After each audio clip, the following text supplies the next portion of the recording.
As you saw by the title, you can probably guess what the series is about. I saw The Giver. First off, sorry about the lack of updates. I've been pretty busy with school lately. I try to get out videos when I can, so just bear with me. Again, I'm sorry for anyone who wants more Powerpuff Girls vlogs. I love doing them. It's hard to make time for them.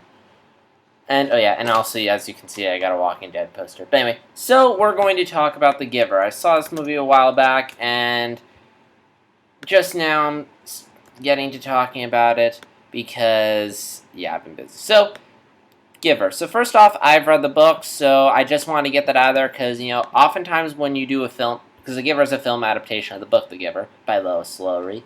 And here's the thing. Whenever people review film adaptations of book, a lot of the opinion of the person will vary significantly depending on whether or not they've read the book and how well they remember it. And that makes a huge difference. I mean, like, for example, when the Lorax came out, the people who had read the book were really annoyed with it, whereas the people who hadn't read the book tend to be kind of went, aw.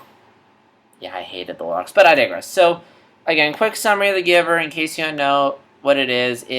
And again, spoilers, obviously. It's set in a dystopian society where basically everything's the same to just promote feelings of jealousy. The concept of death does not exist to get rid of the feeling of sadness and loss. Families are self-constructed. Basically, everything's designed to get rid of anything that prevents you from feeling really happy or really sad. And the big key to all this is to take all these memories of all these negative things and just shove them into one guy who has the ability to receive and give memories. And this guy is the Giver. And the movie is about this kid named Jonas, who is the new receiver of memory, which means that he has to get all the memories from the Giver, played by Jeff Bridges.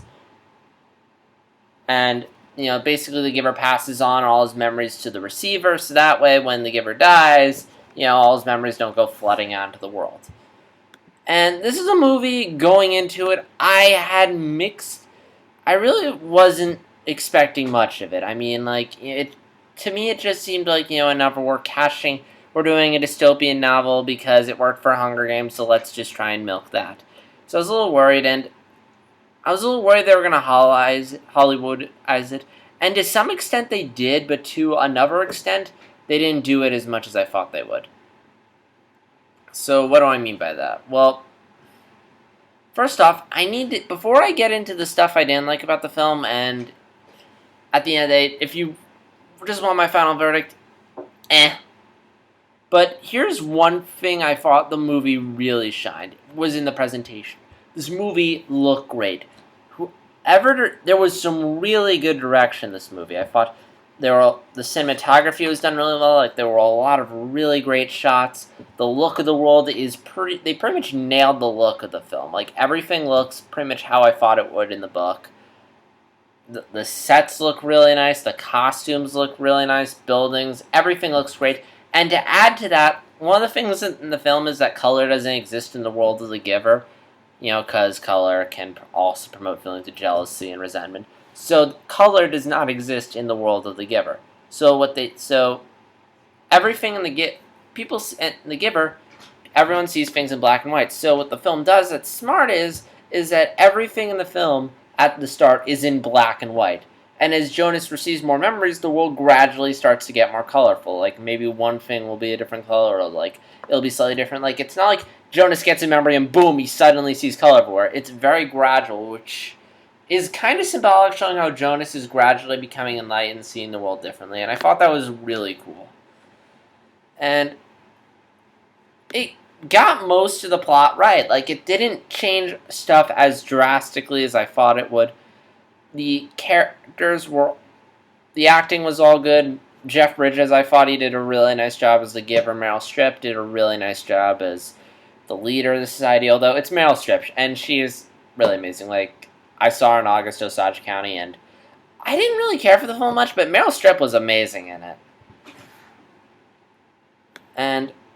But yeah, so why didn't I like this film? And a lot of it, I think, just has to come from... from a bunch of issues. The first of which is an issue that's common in any film adaptation of a book, which is that you have to cut stuff out so certain things are a little rushed and not as fleshed out or developed as they are in the book.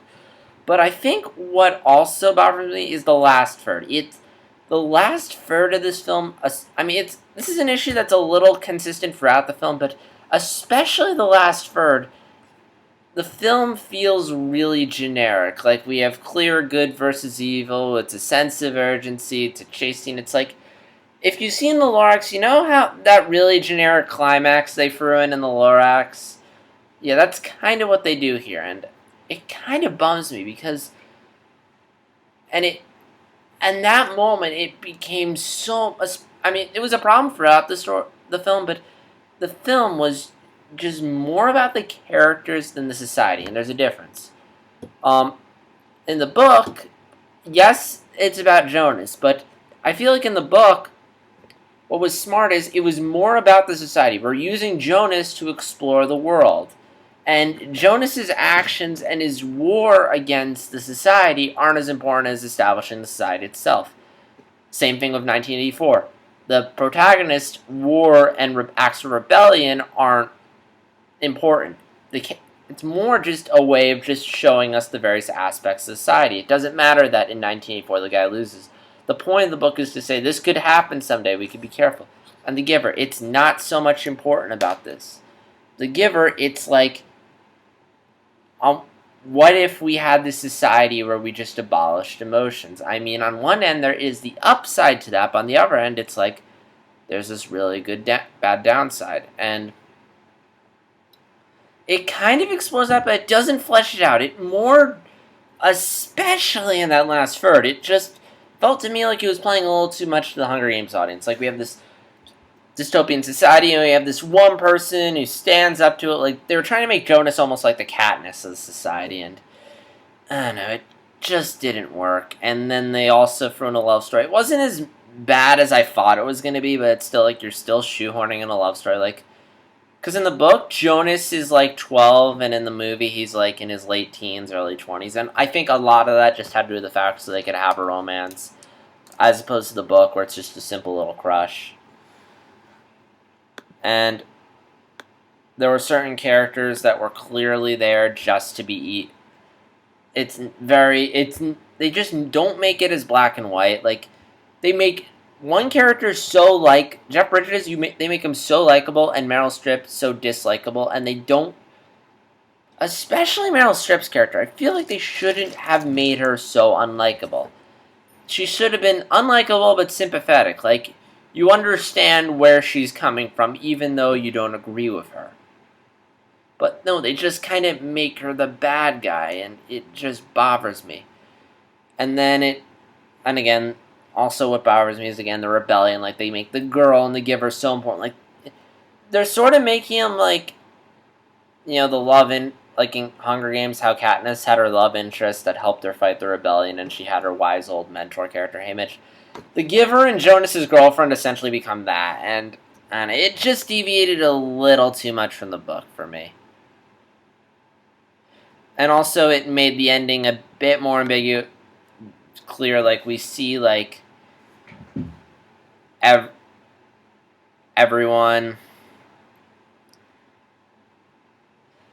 I'm trying to think. What was I gonna say? Like, we see the society get fixed. Like, in the book, it's left ambiguous as to what happened to the characters Jonas left behind, but in the film, it's a little unclear. And also, they have these giant pole memory things, whereas in the book, it's like, if you just leave the society, it doesn't end. I forget if the book goes into this a bit more, but in the book, like, I feel like there was a bit more of an explanation for why isn't anyone else tried this. Whereas in the movie, they really didn't. Also in the film, the government looks kind of dumb when they have security cameras everywhere, yet it takes them days or weeks before they catch on to what Jonas and his sneak secrets and his hidden romance. I'm trying to think if there's anything else I either liked or didn't like.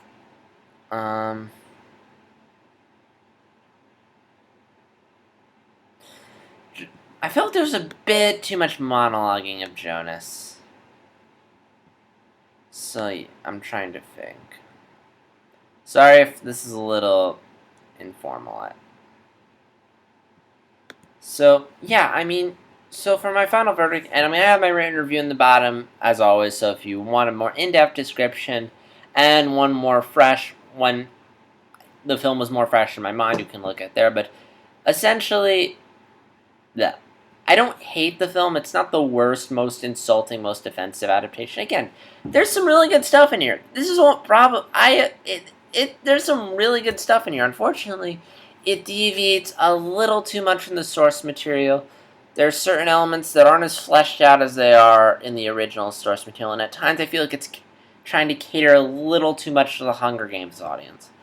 But it's not bad. Like, I mean, it's bombing at the box office. Like, it only has like 30 million, I think, which understandable. I mean, Guardians is out right now, and everyone wants to see that.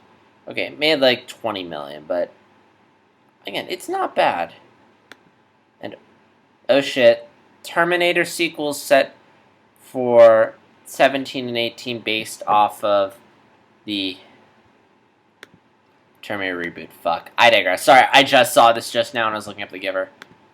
But yeah, I really don't have anything else to say on The Giver. Again, it's not a bad film. Like, again, it's getting mixed reviews on Metacritic.